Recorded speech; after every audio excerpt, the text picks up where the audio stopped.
Hi, welcome back to Joe Blogs. In today's episode, I want to talk about undersea cable wars. Have you ever thought about how the internet actually works? When you pick up your cell phone and decide that you want to surf the web, have a look at websites all around the world, do you wonder how that data is actually sent to your phone? Now, obviously, in your house, you probably have a Wi-Fi hub, and you'll plug that Wi-Fi hub into the broadband connection. And the broadband connection in your property is probably fed by a cable, and that cable is provided by your internet provider. But if you think about the whole of the world, the data that's transmitted between all of the different countries and different websites is sent by cables. But if you think about how that cable is actually connected between two countries, the majority of those cables are run under the ocean.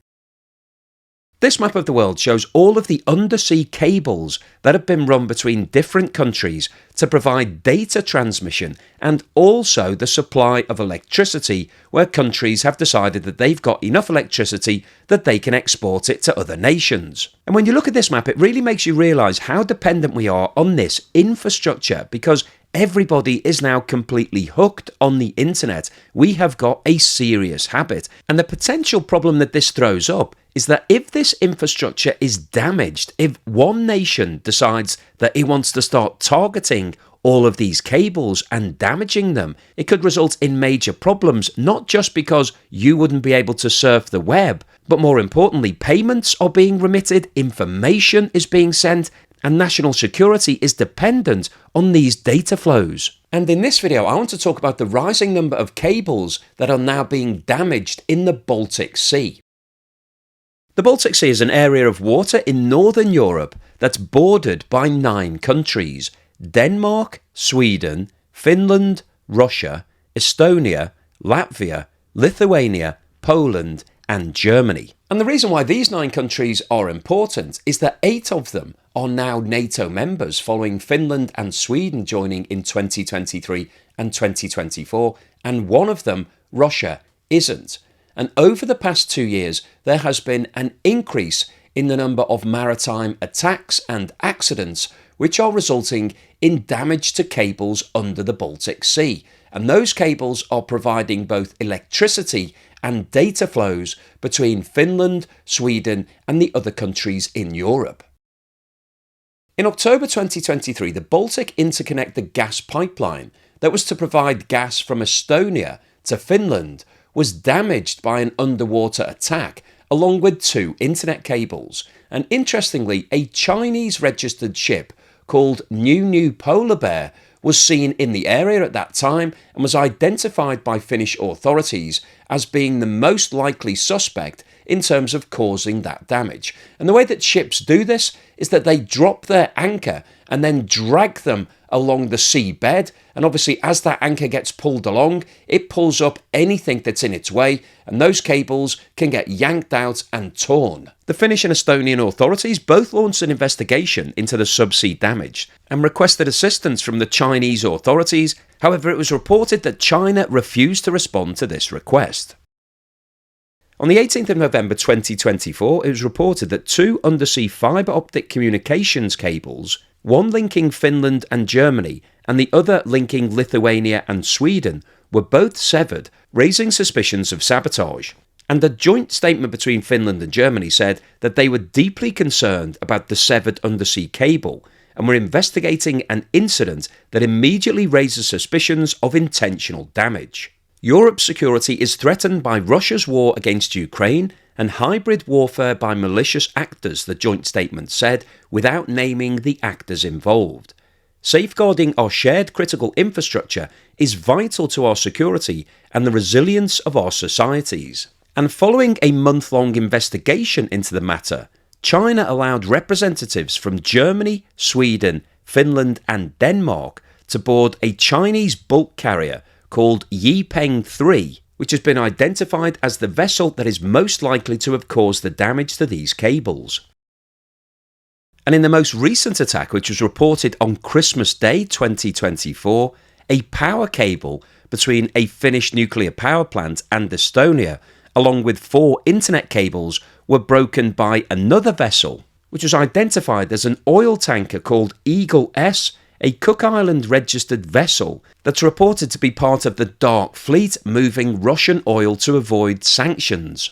Finnish police suspect Eagle S caused the damage by dragging its anchor along the seabed, and investigators have identified a dragging track but have not yet found the missing anchor. The tactical leader of Finland's investigation said that the track is dozens of kilometres in length, and photos taken of the Eagle S show the vessel missing its portside anchor.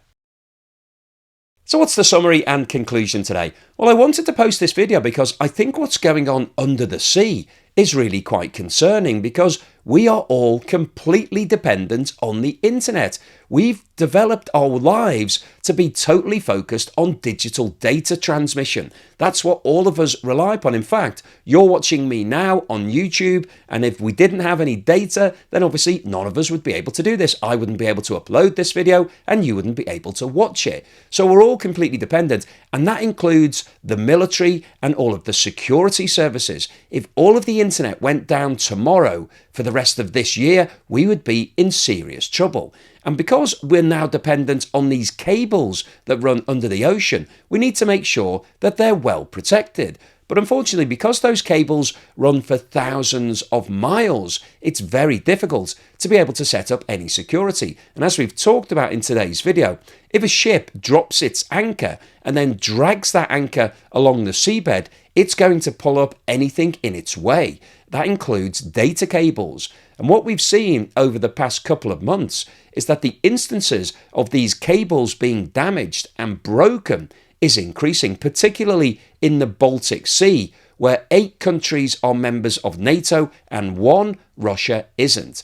Now, nobody's actually been identified as being behind these attacks. They potentially are just coincidences that these ships accidentally dropped their anchor, forgot about it, dragged it along the ocean for a number of hours, and then pulled up all the data cables. However, if you know anything about the maritime world, you'll know that that doesn't actually happen like that, because there are lots of maps. All of the captains of those ships should be aware of where these data cables are, because they're very important. They are really serious infrastructure that every country needs to be kept in place.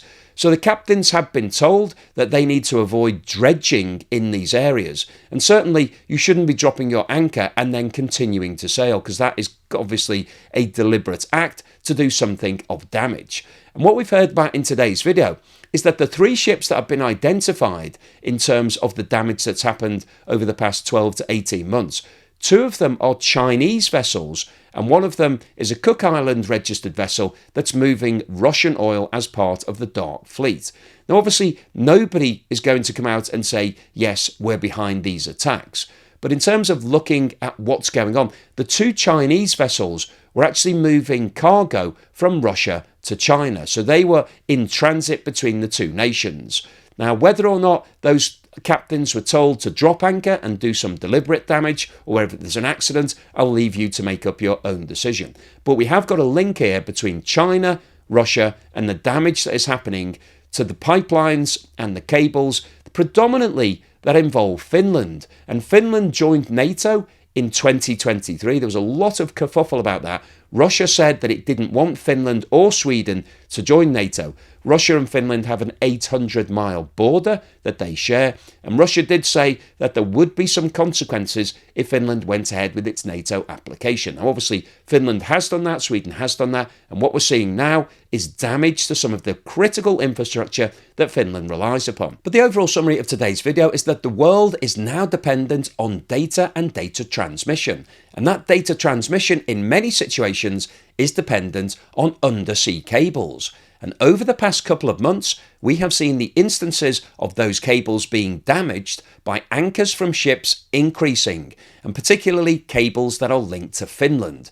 Is this a coincidence? I'm not sure it is. Will these instances increase over the next few months? Well, it will be interesting to see what happens. And one thing to note here is that the law under the sea needs to be increased, because at the moment, maritime law really only covers off what's going on above the sea. Piracy is included, and if you want to set up a pirate radio station, then you will be arrested, your ship will be boarded. But actually, there are no details as to what happens under the sea, and I think it's likely that over the next few months, we may see maritime law being increased and updated to cover off those cables and pipelines, because at the moment, if you damage one of them, it's considered to be an accident, and it's very difficult to prove that it was malicious damage. So hopefully you've enjoyed today's video, found it useful, informative and thought-provoking. If you've liked what I've said, then please give me a thumbs up. Thank you for watching this video all the way through to the end, and here's something to put a smile on your face.